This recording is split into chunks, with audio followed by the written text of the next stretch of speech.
Hello दोस्तों, मेरा नाम है दिलीप सिंह और मैं आपको पढ़ा था थर्मोडायनेमिक्स। और थर्मोडायनेमिक्स में हम लोग वर्क डन की बात कर रहे थे। थर्मोडायनेमिक्स में हम लोग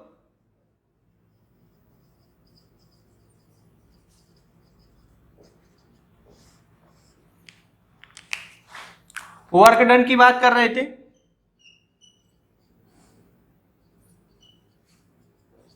वर्क डन हम लोगों ने सीखा था क्या? Integration of P DV, V initial से वी फाइनल, वी इनिशियल से वी फाइनल, या work done equal to P delta V. ये कब?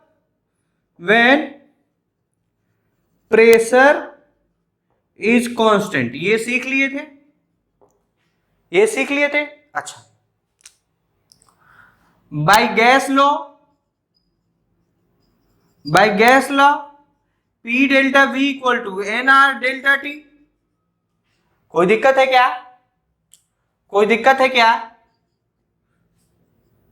इसको इस इक्वेशन में रख दो, इसको इस इक्वेशन में रख दो तो क्या आ जाएगा?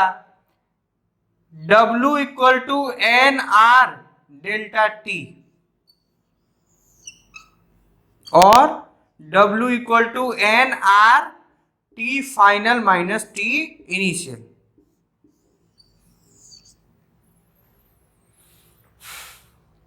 कोई दिक्कत? अच्छा, उसके बाद देखो, ध्यान से सुनना।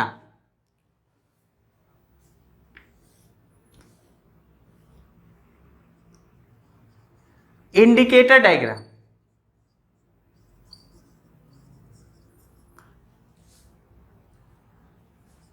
इंडिकेटर डायग्राम कुछ होता नहीं है, बहुत बहुत बड़ा तोप नहीं है, रॉकेट साइन नहीं है।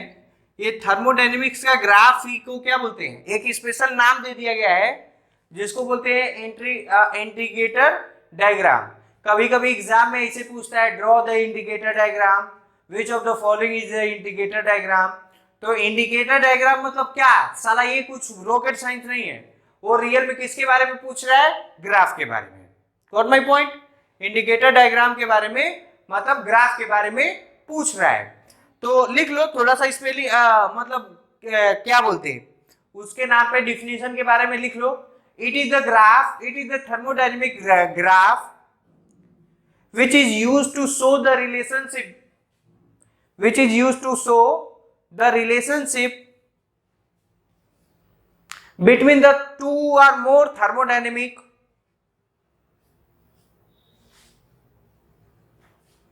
parameter,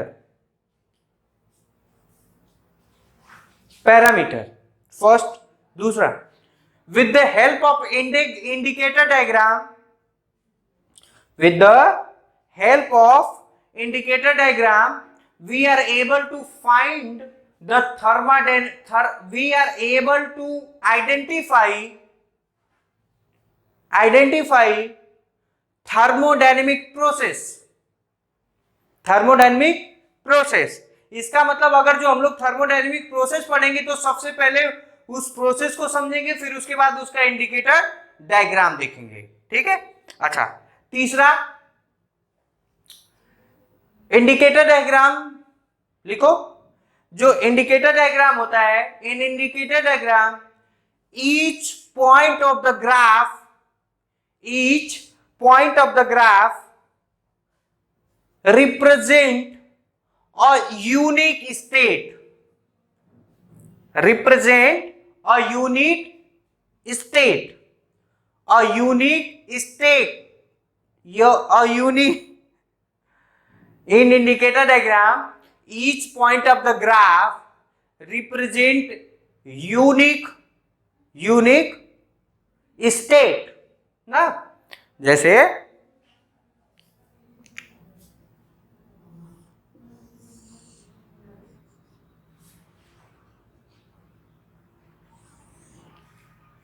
ये कौन सा ग्राफ है? पी और वी का ग्राफ है ना, पी और वी का ग्राफ है। तो देखो, सपोज करो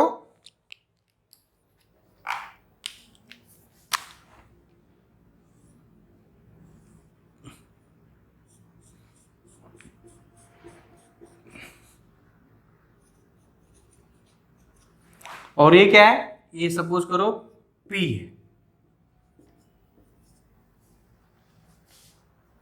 P0 मान लो, ठीक है। तो एरिया ऑफ स्मॉल स्ट्रिप कितना हो जाएगा, P D V, P D V. और यही एरिया क्या होता है, ये क्या है एरिया, और पूरा टोटल एरिया कितना हो जाएगा, टोटल एरिया आपका बच्चा हो जाएगा A equal to integration of P D V, V initial से वी फाइनल, मतलब ये पूरा ये पूरा ये पूरा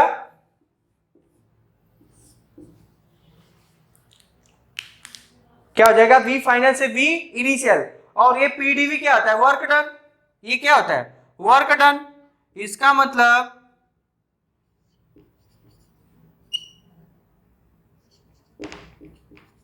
मतलब work done equal to area, मतलब area under the curve of PV diagram gives the value of work done.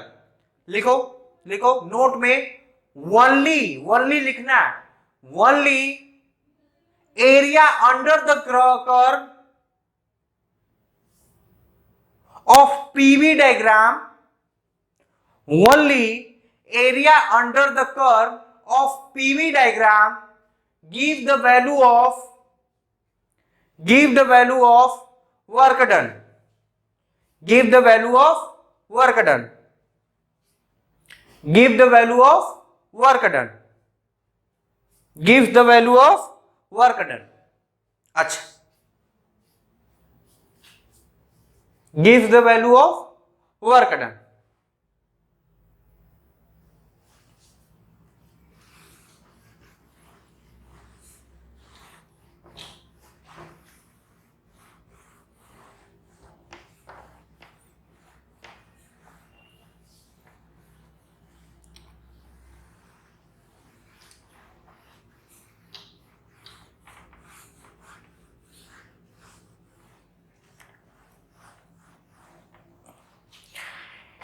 बच्चा मेरे, इतना जानने के बाद हम लोगों के अंदर अभी ये इतनी टेंडेंसी आई है कि हम लोग थर्मोडायनेमिक के कुछ क्वेश्चन को हिला सकें।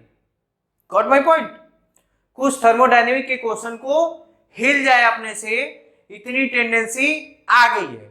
इसलिए अपने टेंडेंसी को अपनी जोर आजमाइश करते हैं और क्वेश्चन लिखो। बहुत गर्मी है, क्वेश्चन लिखो।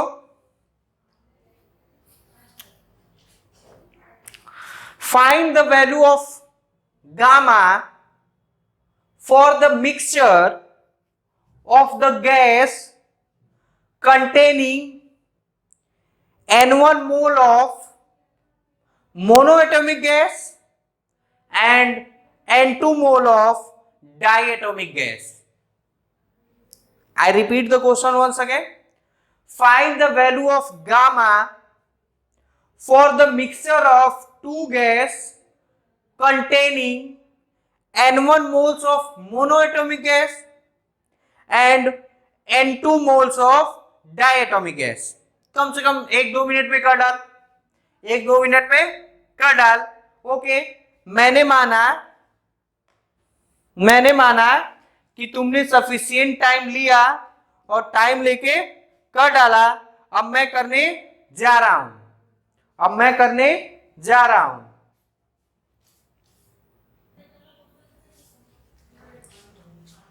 ओके, तो देखो,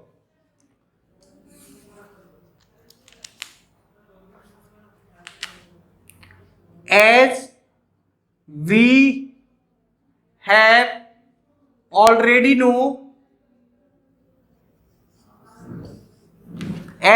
already know, gamma mix is equal to Cp mix upon Cv mix। बोलो, तो क्या ये ऐसे था? N1Cp mono plus N2Cp2Cp diatomic, क्या कोई दिक्कत है क्या? Upon N1Cv mono plus N2Cv dia. और जैसा कि हम लोग जानते हैं Cv इक्वल टू F/2R और Cp equal to 1 plus F/2R। कोई दिक्कत? अब देखो, मोनो के लिए क्या होता है भाई साहब? Degree of freedom. मोनो के लिए क्या होता है? मोनो के लिए डिग्री ऑफ फ्रीडम कितना होता है? 3। डाया के लिए 5। कितना? 5। मैं इंक भर लू। अब तो कर डालो, अब कर डालो, अब आप अपने से कर डाल, अब आप अपने से मेरे बच्चे कर डालिए।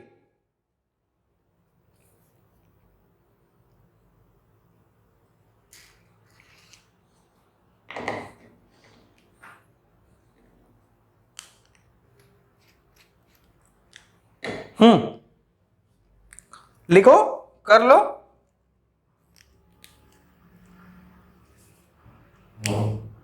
देखो, तो यहां कितना हो जाएगा? ये आपका हो जाएगा, N1 दिया है, Cp मोनो, तो मोनो का कितना हो जाएगा? 3/2 plus 1 5/2 5/2R plus N2 7/2R upon N1 3/2R plus N2 5/2R। हमें लग रहा है कि 2 से 2 कैंसल, R से R कैंसल, ये हो जाएगा 5N1 plus 7N2 upon N1 3N1 plus 5N2। और मजेदार बात बताऊं, शानदार बात, जेई मेन 2018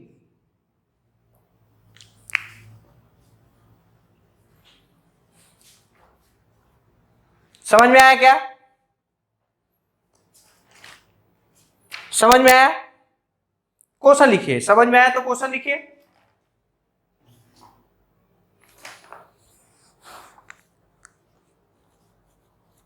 अच्छा, एक बात बता दूं, अगर जो एयर आएगा ना, तो एयर मतलब एयर में क्या होता है?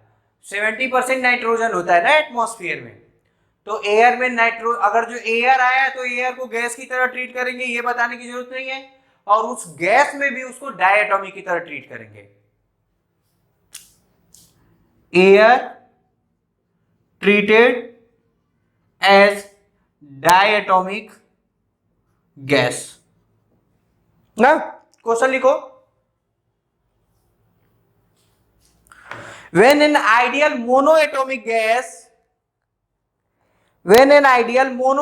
gas is heated at a constant pressure, write down, when an ideal monoatomic gas is heated at a constant pressure, then find पहला fraction of heat energy which increase the internal energy, और दूसरा fraction of heat energy which is utilized as a work। मतलब कहने का मतलब, एक monoatomic gas है, उसको हीट किया गया। What it does it mean? We are providing heat energy to the gas system. तो मैं बताया था ना, यही तो थर्मोडायनेमिक का सारा लॉ है। अगर जो किसी सिस्टम को हीट एनर्जी देंगे तो कुछ उसका चेंज करने में यूज हो जाएगा और कुछ उसका वर्क डन करने में होगा।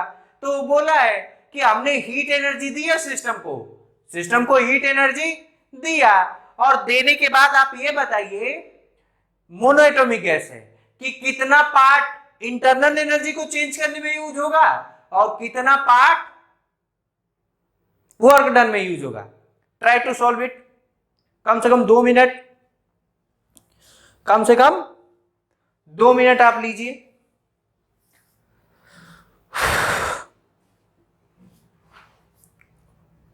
असहनीय गर्मी है इसलिए दिमाग का थोड़ा दही हो रहा है, कोई दिक्कत नहीं है, but I am trying my best to make you more understand. इधर देखिए, पहला क्या पूछा है, पहला आपका पूछा है fraction of heat energy which increase the temperature of energy. मतलब क्या पूछेगा, delta U upon delta Q और वो भी पी। डेल्टा यू और गैस कौन सा है, गिवन है, गिवन है क्या, mono atomic, mono atomic. Delta U equal to delta Q P, ठीक है। तो डेल्टा यू की फॉर्मूला मैंने अभी बताया था, N C V delta T upon Q P कितना हो जाएगा, ये हो जाएगा N C P delta T. क्या कोई दिक्कत है क्या, कोई दिक्कत है क्या, नहीं ना। डेल्टा टी से डेल्टा टी कैंसल, एन से N cancel, C P upon C V. क्या आपको ये मालूम है gamma equal to C V upon C P, C P upon C V, then C V upon C P क्या हो जाएगा, 1 अपॉन गामा। इसका मतलब 1 अपॉन गामा, 1 अपॉन गामा। और मोनो एटॉमिक का गामा कितना होता है, शायद 1.4 होता है, कितना होता है, क्या 1.4 होता है शायद। अगर जो एक से नहीं आ रहा है तो ये देखो सीपी अपॉन सीवी लिख लिया है। सीवी कितना होगा मोनो के लिए 3/2r और सीपी कितना हो जाएगा 5/2r। कोई दिक्कत, कोई दिक्कत। तो इससे ये r से r कैंसल, 2 से 2 कैंसल, हो जाएगा 3/5, 3/5। देखना, ये पता नहीं तुम लोग को फ्रैक्शन आता है कि नहीं। फ्रैक्शन देख, ध्यान से सुन, फ्रैक्शन का मतलब क्या है। फ्रैक्शन का मतलब अगर जो 8/9 है तो इसका मतलब कोई एक क्वांटिटी है जितना टोटल कितना है 9 और उसका कितना पार्ट हुआ 8। अगर जो 5/8 है तो ध्यान से टोटल कितना क्वांटिटी है 8, उसमें कितना यूटिलाइज हुआ 5, कितना हुआ 5, कितना हुआ 5। तो इसी तरह टोटल हीट कितना है 5, उसमें से इंटरनल एनर्जी कितना यूज किया 3, तो वर्क डन में कितना होगा 2। कॉमन सेंस से क्या निकाल सकते हैं, कॉमन सेंस से टोटल कितना, टोटल हीट कितना है 5, यू कितना यूज हुआ, यू यूज हुआ 3, तो वर्क डन कितना होगा 2। मतलब W P upon Q P equal to हो जाएगा 2/5, 2/5। या प्रूव कर भी दे रहा हूं, कर दे रहा हूं, W P equal to Q P. तो ये कितना हो जाएगा, ये हो जाएगा P delta V is equal to ये हो जाएगा N C P delta T. और पी डेल्टा वी को क्या लिख सकते हैं, एन आर डेल्टा टी। ये हो जाएगा N R delta T upon N C P delta T. कोई दिक्कत, एन से एन कैंसल, डेल्टा टी से delta T cancel, R upon C P कितना आ जाएगा, सीपी अपॉन 5/2, आर, आर से आर कैंसल, देखो 2/5 आ गया। अब सर, सर ये पी डेल्टा वी क्यों लिख लिया सर, क्योंकि सर ये पी क्या है, पी कांस्टेंट है, और जब पी कांस्टेंट होगा तो मैं बता दिया था वर्क डन। अब देखो एक बात मैं बहुत क्लियर आपको बता दूं, आपको मालूम होगा कि नहीं। जैसे जब कोई भी चीज हम लोग थियरी पढ़ते हैं ना या कंसेप्ट पढ़ते हैं, तो उसमें जानकारी के नाम पे अपने को 80% गेन होता है। कितना होता है? 80%। 100% आपका पूरा का पूरा कब कंसेप्ट आ जाएगा? जब उसका आप यूटिलाइज करना सीख जाए। Got my point? हो सकता है पिछले लेक्चर में, हो सकता है इसी लेक्चर में जितना मैं बताया होगा आपको फील नहीं आया होगा, लेकिन देखो यहाँ फील आया। यहाँ क्या था? P डेल्टा V, मैंने NR डेल्टा T क्यों लिखा? Why? Because as we have already studied that when pressure is constant, then value of work done we can write P delta V लिखा, और PV इक्वल टू NRT अभी लिखा, तो NR delta T इससे cancel हो जाएगा 5/2। और logic लगा सकता है तो लगा ले। टोटल क्वांटिटी कितना है? ये हमेशा ये लॉजिक लगेगा, ये वाला, ये logic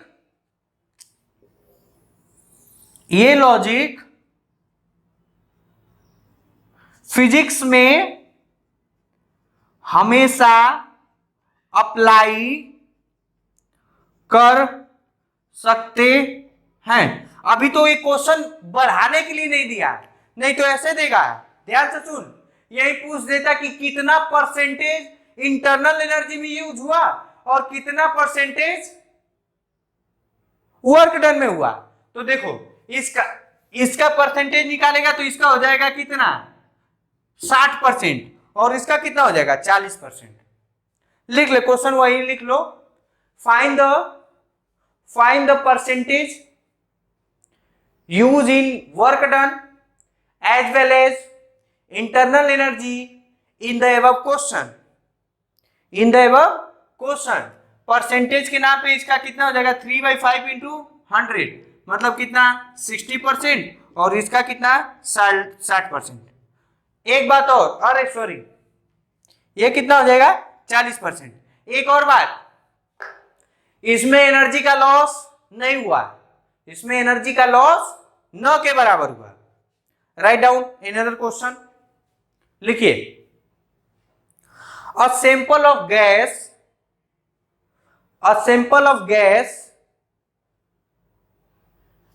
has value of gamma 1.4 is heated at a constant pressure. If an 140 joule of heat energy supplied to the gas, I repeat the question once again. A sample of ideal gas having gamma equal to 1.4 is heated at a constant pressure. If an amount 140 joule of heat energy is supplied to the gas, then find पहला change in internal energy of the gas, और दूसरा the work done by the gas.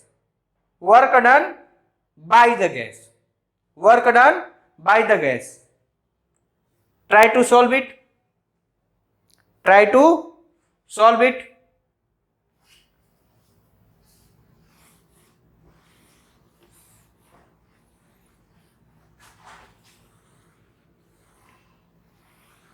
अच्छा, तीसरा ऐसे लिख लो, तीसरा point ये भी लिख लो। Find the degree of freedom of the gas also. 3 question. Find the change in internal energy first, दूसरा क्या है? Find the work done by the gas, दूसरा। तीसरा find the degree of freedom of the gas molecule.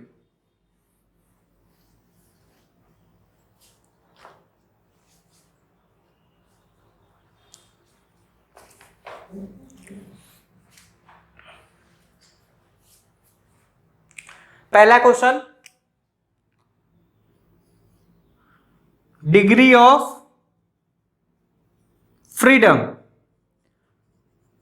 तो क्या तुमको जीवन काल में एक तो रट लिए होगे, वो जो तुम्हें वो चार्ट बनाया था, चार्ट आता है तो आंसर है 2।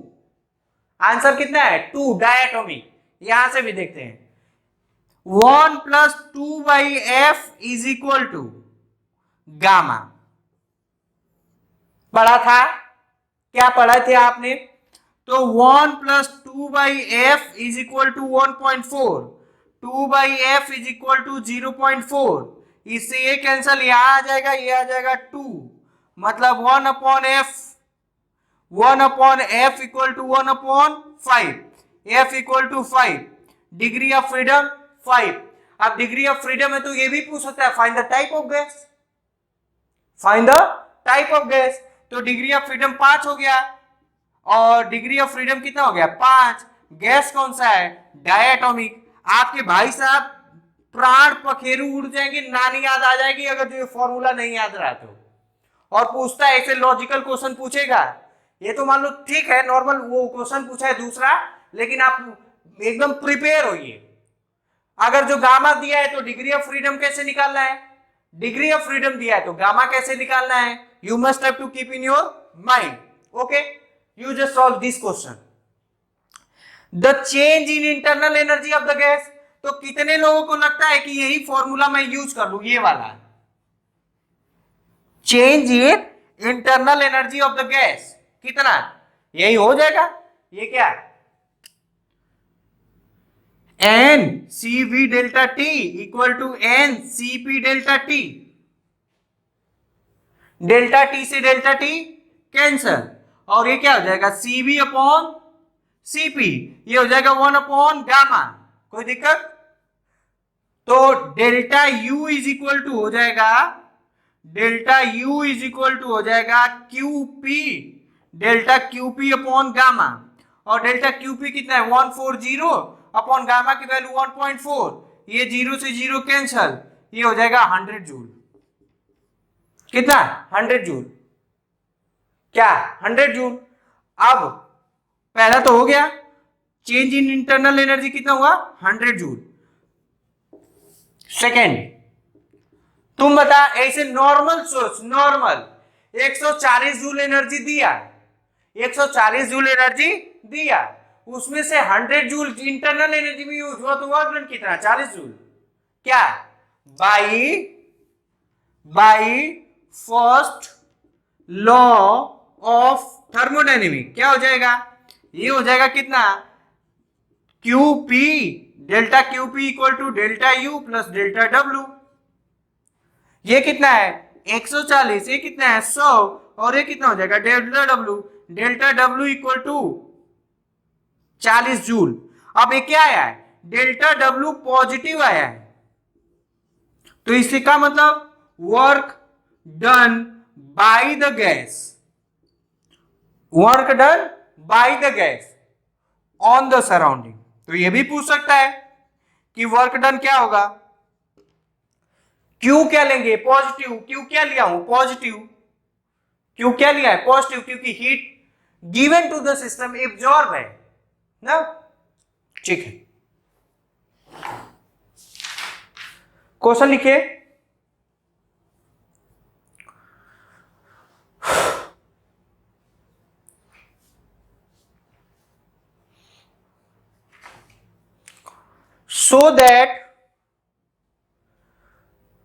so that internal energy of the gas is expressed as, internal energy of the gas is expressed as U equal to PV gamma -1।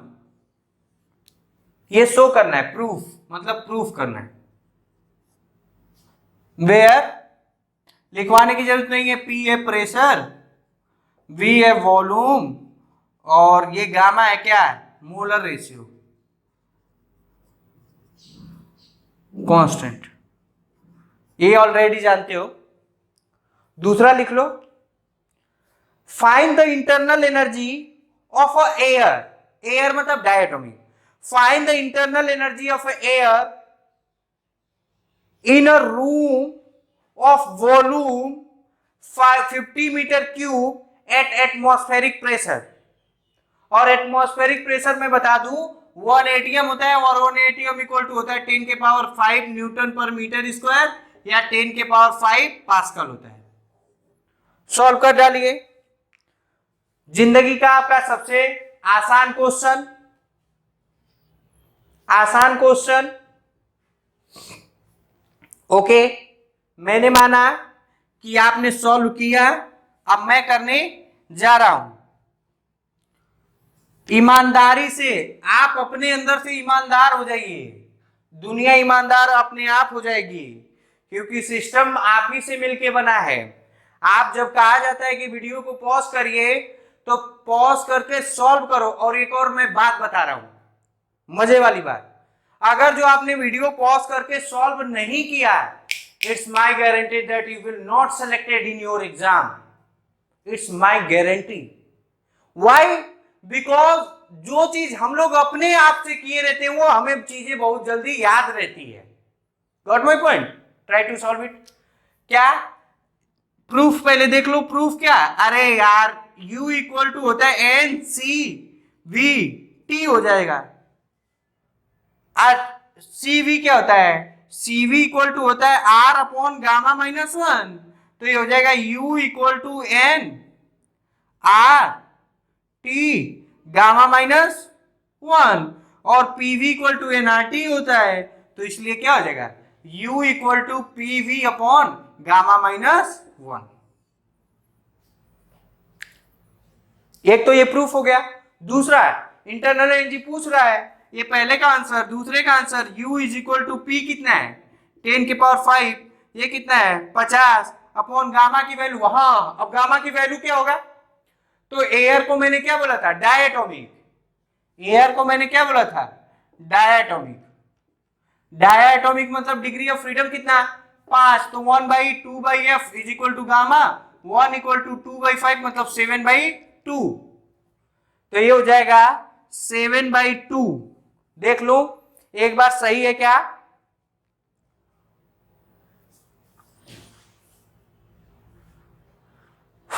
नहीं 7/2 नहीं, वह अरे यार गलती, 7/5। हाँ सही है। तो ये हो जाएगा 7/5। ये इधर का जाओ तो ये हो जाएगा 5 इंटू 10 के पावर 5 अपॉन 7। इसको सॉल्व करिएगा, आपका आंसर आ जाएगा 1.25। 1.25 इंटू 10 के power 7 joule.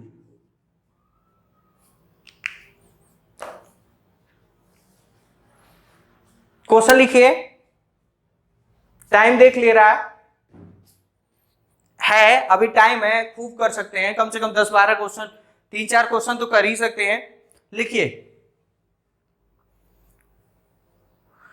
Calculate the value of gamma for a gaseous mixture consisting N1 equal to 2 moles of O2 and N2 equal to 3 moles of CO2. The gas is assumed to be ideal. नहीं दिया रहता तो भी साले मैं by default मान लेता ideal. पहला क्वेश्चन था। दूसरा क्वेश्चन लिखिए, inside a container 1 mole of helium and n mole of H2, the average value of gamma for the gaseous mixture मतलब gamma mix is 19/13। find the value of n। Find the value of n।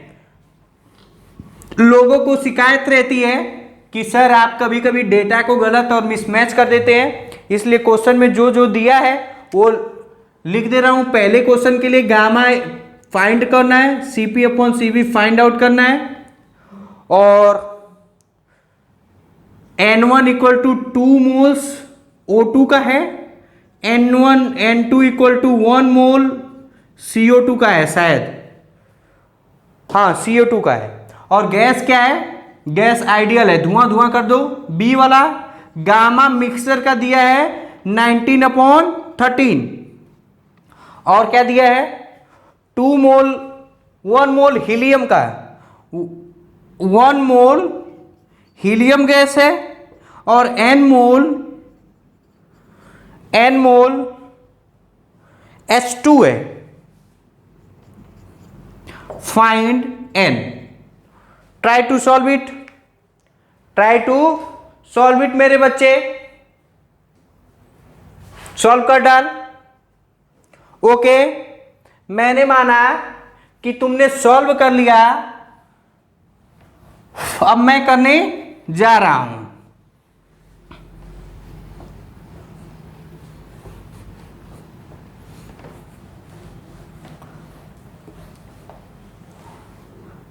तो इसमें कुछ भी नहीं है, इसका देखते हैं. Gamma mix is equal to C P mix upon C V mix. कोई दिक्कत है क्या? और ये क्या हो जाएगा? N1 Cp of O2 plus N2 Cp of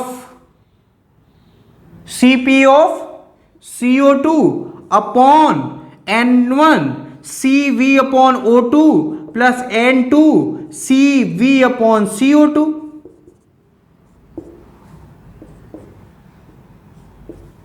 value रखते जाओ, आ जाएगा. कितना है? N1 की वैल्यू कितनी है? 2. और O2 क्या है? डायटोमिक. डायटोमिक. अब मैं इतना नहीं लिख सकता, मेरे अंदर इतनी टेंडेंसी नहीं कि आपको.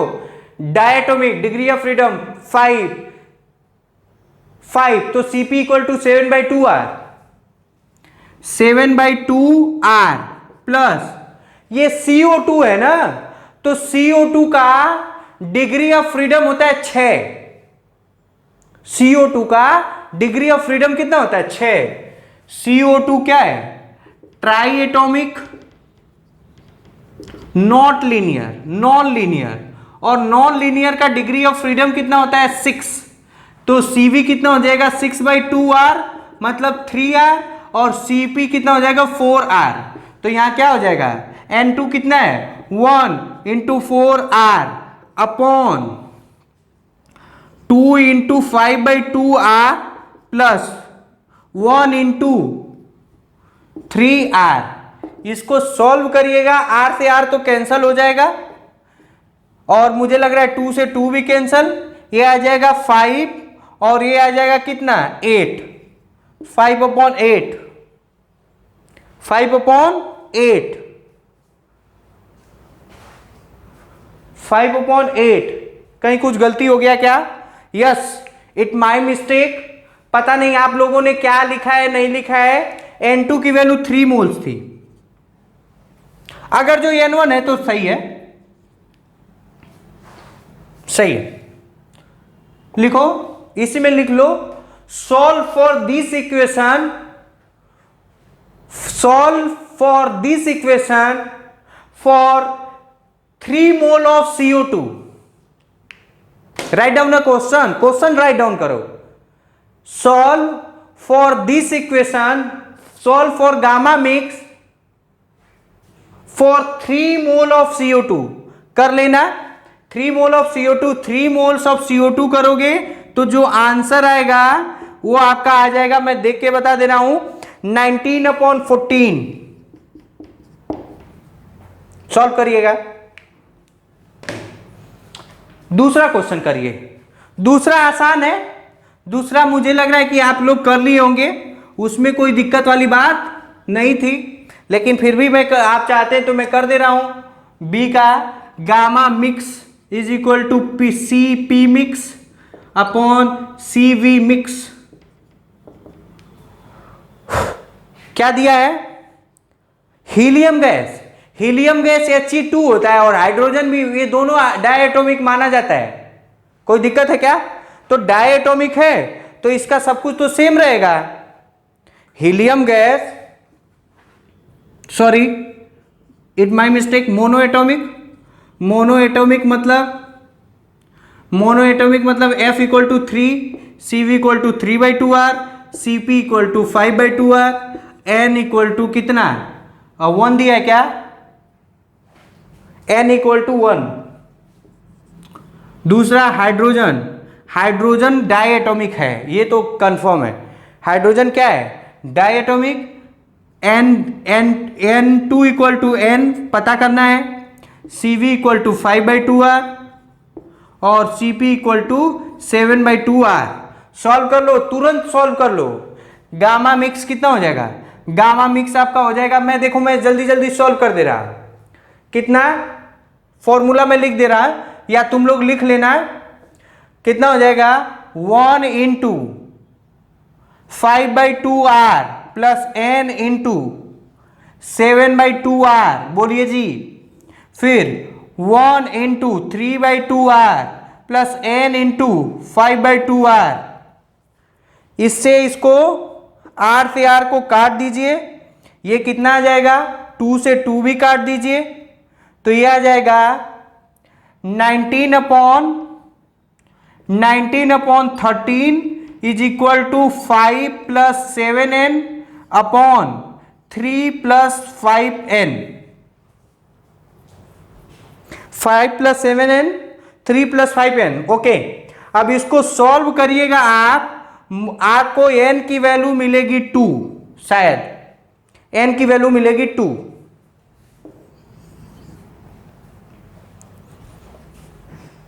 n की वैल्यू कितनी मिलेगी 2।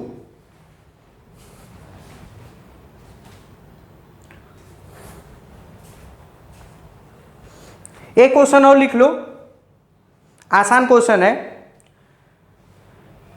0.014 kg of nitrogen, 0.014 kg of nitrogen is enclosed in a vessel at a temperature of 27 degrees Celsius. How much heat has to be transferred to the gas to double the RMS speed of its molecule?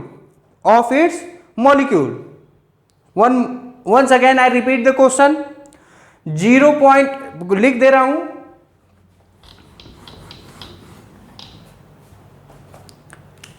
N2 0.014 है ना, 014 kg है N2, is enclose in vessel, मतलब container क्या हुआ close. अब जब container close हो गया तो वॉल्यूम क्या हो गया कांस्टेंट, वो इनक्लोज कंटेनर को अंडरलाइन कर ले, nitrogen enclose in a vessel at a temperature 27 degree Celsius, how much heat energy to be transfer to the gas to double the RMS speed of this molecule. हो गया, vessel क्या है, vessels enclose है, enclose का मतलब ये हुआ क्या, वॉल्यूम क्या होगा बेटा कांस्टेंट, वॉल्यूम क्या होगा कांस्टेंट, वॉल्यूम क्या होगा कांस्टेंट। इनिशियल टेम्परेचर कितना है, टी इनिशियल कितना है 27 यानी 300 केल्विन, ये डिग्री सेल्सियस है 300 केल्विन। अब वो पूछा है कि V R M S 2 times करना है, मतलब ध्यान से सुनना, बहुत अच्छे वाली बात है। कितने लोग को मालूम है V R M S equal to √3 RT upon M naught, क्या कोई दिक्कत बोल दिया क्या, बहुत बड़ा तोप बोल दिया क्या, तो देखो, या वी आर एम एस का square is equal to 3 RT upon M, 3 constant, R constant, M constant, तो इसका मतलब V R M S is directly proportional to √T। तो तुमको नहीं लगता है कि ये 2 गुना करोगे तो ये 4 गुना होना चाहिए, कोई दिक्कत है क्या, इसको 2 टाइम्स करेंगे तो इसको 4 टाइम्स करना पड़ेगा, V R M S initial upon 2 V R M S final, V R M S initial upon V R M S final equal to T initial upon T final.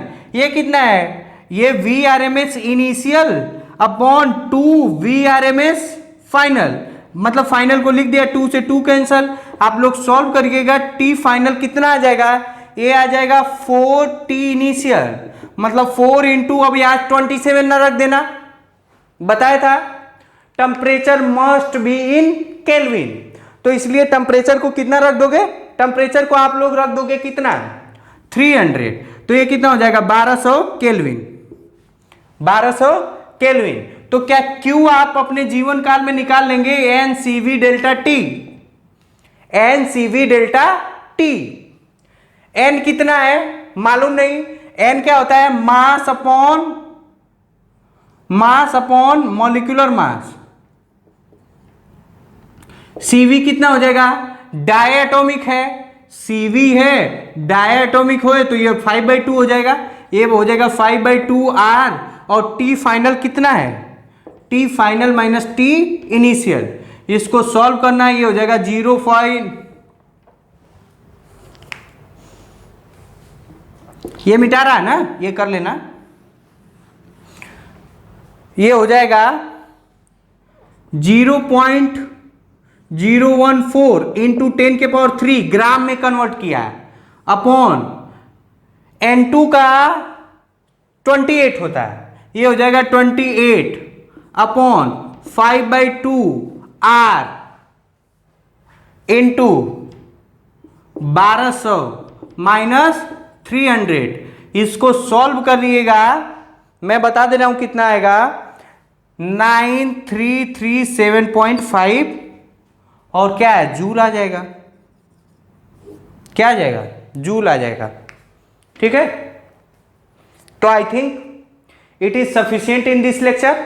Next lecture में हम लोग देखेंगे तो क्या करना है वो समझेंगे, कुछ ग्राफ से रिलेटेड क्वेश्चन करेंगे। तब तक के लिए आप लोग पढ़ाई करते रहिए। Thank you very much, bye bye.